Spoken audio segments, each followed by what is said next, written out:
Ladies and or gentlemen, welcome back or welcome to the channel. My name is Zeno and this is my living legacy. We're doing a first impressions today. I know I've been gone for a while. There'll be an update video linked in the description down below, just giving you a brief TLDR, but we're back. Things are getting back into action and we're just doing a quick first impressions today on a game that I'm currently playing, which is leaving the Xbox Game Pass soon on August 30th, and this is Atomic Heart. If you don't know what Atomic Heart is, it's basically Russian BioShock with robots. And if you don't know what BioShock is, you need to educate yourself because it's an amazing series, Seminal series. Semolina? Seminal. Oh boy. And so this game is a first-person shooter-like game. It's corridor-based, kind of. There's a bit of an open-world section, which I just got up to just at the end of my last night's session that I was playing. And it's got melee, it's melee focused, it's got guns, ranged combat, it's got like powers in the hands. You've got like a glove that you can use that has like electric shock, frost, telekinesis, it's got some shielding. I haven't unlocked many powers and stuff yet because I am only a few hours in, and admittedly it took me quite a few hours to understand the skill tree because apparently it's just a skill issue and I'm really bad. I didn't look at the tutorial very well, and I was having, because I was playing across both my PC and my Xbox, because I tried to capture some footage on my PC because my Xbox is in my bedroom, so I can't use that. I had some issues with the mouse. Even though I was playing on a Xbox controller on PC, I was having some issues because obviously the mouse and keyboard are plugged in because I'm on a PC, that the directional pad on the Xbox wasn't functioning like 100% all the time when I opened up the menus. So I didn't understand the skill tree until much later than I should have. But this game is like set in like an alternate history, Russia. I think it's like 1940s or 50s, I think after World War II. Basically, some smart person has created all this amazing new technology that's going to transform the world. It's a tale as old as time, and of course someone hacks in as something bad happens, and all the robots and all the worker machines that are helping humanity and taking the age into the new era have gone rogue and just killed everyone, which again, like it's a tale as old as time, like rogue AI, rogue machines, nothing new. But it's pretty cool. So yeah, I've played about 4 or 5 hours, and so this first impressions is just based on that, and there'll just be some very basic footage in the background, nothing specialized. I will do a full follow-up overview video like I have in the past for games like I Am Setsuna and stuff like that I did at the start of the year. Once I've finished a full playthrough, and I'll have it like heavily edited and scripted and stuff like that. But this one's just off the cusp, no script. I've got like a bunch of notes I've written down. So yeah, it's first person. It's lots of loot as well. Like you're wandering through corridors, you're opening up chests, you're opening up drawers, you're collecting items, blueprints, materials. You can craft things. You can craft ammo, different types of health potions, new schematics for weapons. You can all the upgrades. You start off with like a giant fire axe and a shotgun, which is like a pretty awesome combo. Pretty standard, but it's a pretty awesome combo. The axe feels very meaty. It's very heavy. Like when you actually swing, like it feels like you're swinging a giant fire axe into an enemy's face. It's really cool. And you can upgrade that and make it faster in different power attacks. I've got only a couple of weapons so far. The shotgun is the first range weapon you start with. And I've also got like a little electric pistol, which runs off like an energy meter, which doesn't require ammo. So it just recharges like over time. So that's really neat. A lot of the enemies you face are just going to be fairly standard, especially in the first few hours of the game, are going to be fairly standard robots, machines. There is a couple of organic enemies as well, like people that have been like died or like turned into like, not zombies, but like, I guess the Russian Atomic Heart robot versions of zombies. I don't know what they are. Because like, you know, there's all kinds of like research there's all kinds of research in these hidden bunkers. And so obviously there's some like plant life and stuff at one stage that's gone rogue as well, because of course, why not? But you're pretty much, yeah, just trying to find out what your main character is. The main character, I've got some small gripes with the main character, admittedly. His name's like Sergey, and they refer to him as like P3 as like a code name or something. His dialogue isn't the best. He's kind of a little bit insufferable, dismissive to other people. He's a little bit rude and he's arrogant. I found it kind of annoying the first couple of hours. I found it very hard to connect to him at all as a character. It gets better as time's gone on now that I've played a good 4 or 5 hour chunk. He has gotten better. He's got not relatable, but he's a bit more likable. So that is nice. I'm curious to see if he has any like story arcs, I guess. Because like you don't actually know much of his background. So I am curious to see if they dig into that a little bit more. And how he knows all the people and the person he's working for, and you know why he's here, and some sort of soldier operative, you know, type of person. So that'll be interesting. But the first couple of hours of the game, it's pretty much like the very first opening of the game was probably a little bit too long. It was like 20-30 minutes long. It's very beautiful.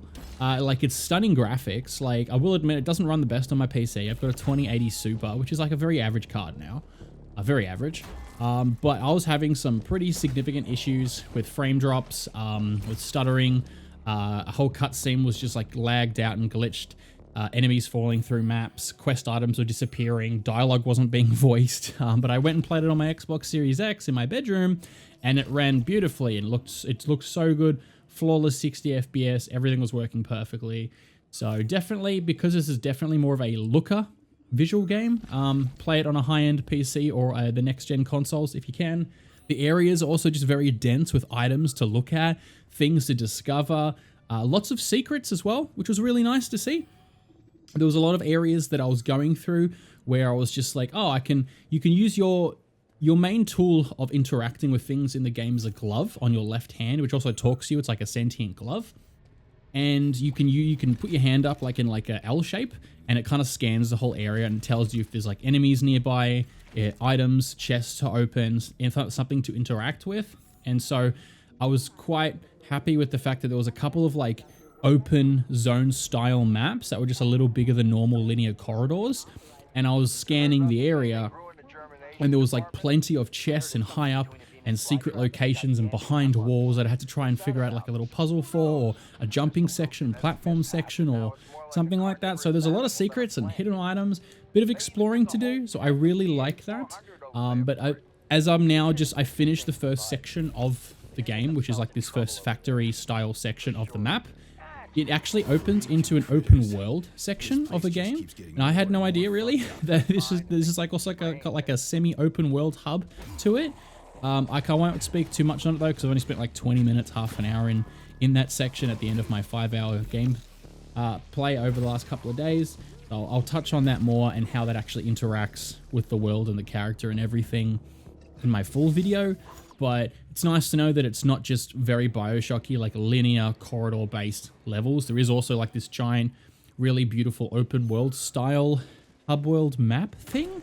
It's kind of cool.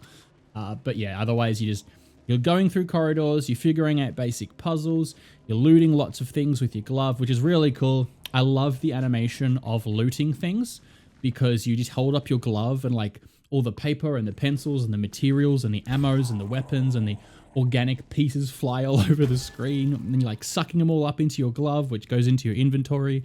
I don't know how that works, but it's video game logic. I don't really care.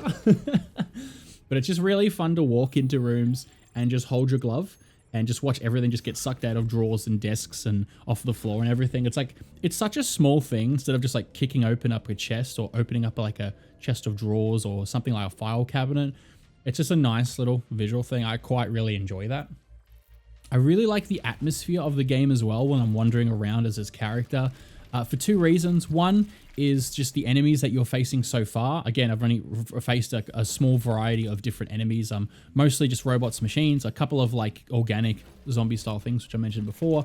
But otherwise, because they're robots and machines more so, I find them inherently a little bit more creepier and scarier than like a monster or an alien style like organic thing enemy that you would face, because they're generally more silent. You're not going to hear screams from robots very often unless you're like actually in battle and engaging them in combat, because they're silent, they're metal, they don't generally speak too much and have too much personality. So it's keeping me on edge a lot. Like the tension's pretty high in that first section of the game, especially when you haven't got many weapons and skills and powers yet, and you're still figuring everything out and the mechanics of the game and how it all fits together and works.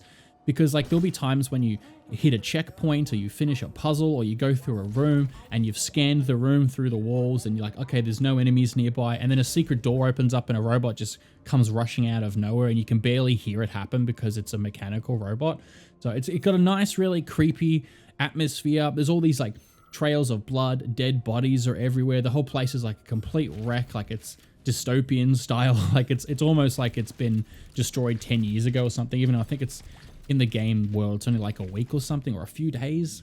But it's very dense, like it's dense with the lore of the world, and you can kind of piece together like, you know, the way people have died, the people have been strung up by different machinery and wires, people have been decapitated, people have been stabbed, people have had their necks snapped. You can even interact with some corpses because of some of the technology in the game.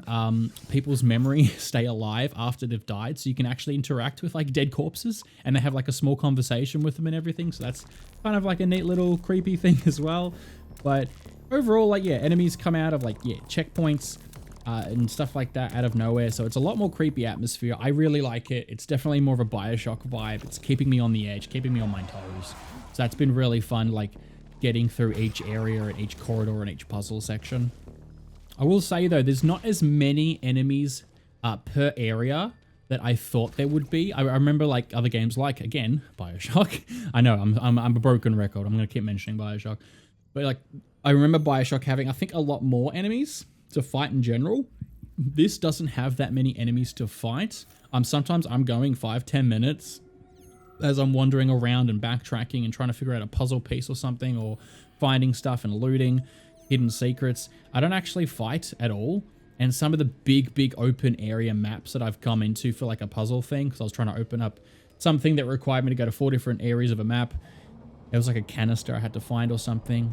And it's like, there was only a couple of enemies in this really giant open room. And I was like, oh, this is interesting. So, but I guess that's probably also because the enemies can kill you really fast in this game. Like I'm playing on easy or normal because I want to get through the game as fast as possible before it leaves Xbox Game Pass and I physically cannot play it anymore. I want to try and finish the game as quick as I can, especially because I think it's like 15 to 20 hours long. It's not like the shortest game.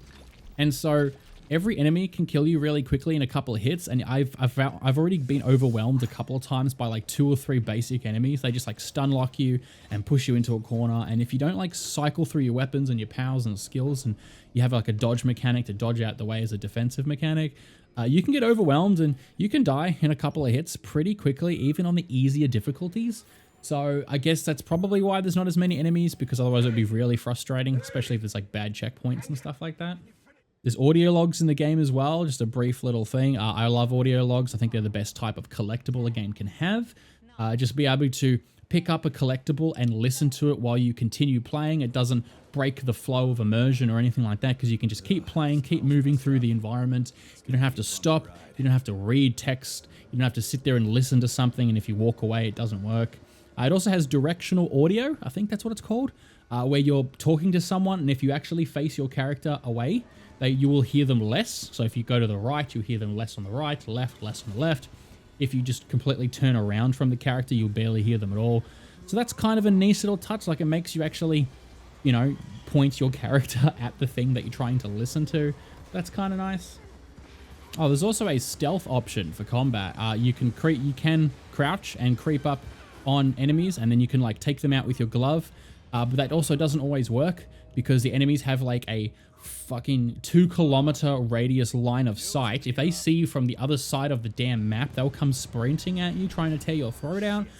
So stealth is very limited, and it doesn't always work particularly well, especially because if you do a stealth attack, even the most basic normal enemies that die in a couple of hits, there's a QTE that pops up, and if you fail that, they can break out and then attack you, and then you're in melee range of like a bunch of robots, and you've alerted everyone in the room. So there is stealth, but not really, and it doesn't really work particularly well.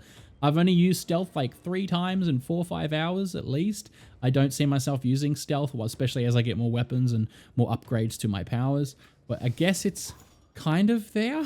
But overall, those are my just off the cusp first impressions of Atomic Heart. I've enjoyed it a lot more than I thought I would. I remember this game getting a lot of hype, upon release and before it's released, especially because it looked like a Russian BioShock with robot, and everyone loves BioShock. And I remember it getting fairly decent reviews, but also some mixed opinions in reviews, and I just forgot about it completely, honestly. So I'm glad I'm playing it now. I'm really looking forward to seeing where the story goes, how many more, the variety on the locations, and it's not just like very basic factory by factory by factory. I'm curious of the open world dynamic and how that integrates with just the combat and the enemies and the variety. Hopefully there's some cool stuff you can do in the open world. Curious to learn more about actually the characters and the story a bit more. It is a very basic story, but I am a story person, so I really hope we learn more about the story, the main character, the main bad guys. I haven't had any boss battles yet. I've had like 2 mini bosses, like that have a health bar that pops up, but they weren't bosses. They were just like very, very minor mini bosses. And I'm just curious to see the type of weapons and powers that I can unlock the more I explore. So yeah, anyway, those are my first impressions of Atomic Heart. It is on all the consoles and on PC. I'm having fun so far, more fun than I thought I originally would upon starting it up, and it's getting better the more I play. So I am definitely looking forward to finishing off my playthrough and then giving a full thoughts and discussions video on that. It'll be fully edited and scripted and everything like that. So anyway, I hope you guys enjoyed the video nonetheless. Hope you guys are having a fan-freaking-tastic day as always.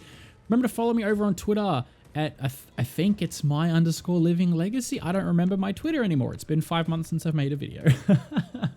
Otherwise, you can just join the Discord and I'll chat to you there. If you've played this game or you know anything about this game, let me know in the comment section down below, because I'm curious to know if anyone's actually what they think of this game. So yeah, anyway, I'll leave it there and I'll catch you guys in the next one. So thank you very much for watching, and as always, my name is Zeno. You guys take care now.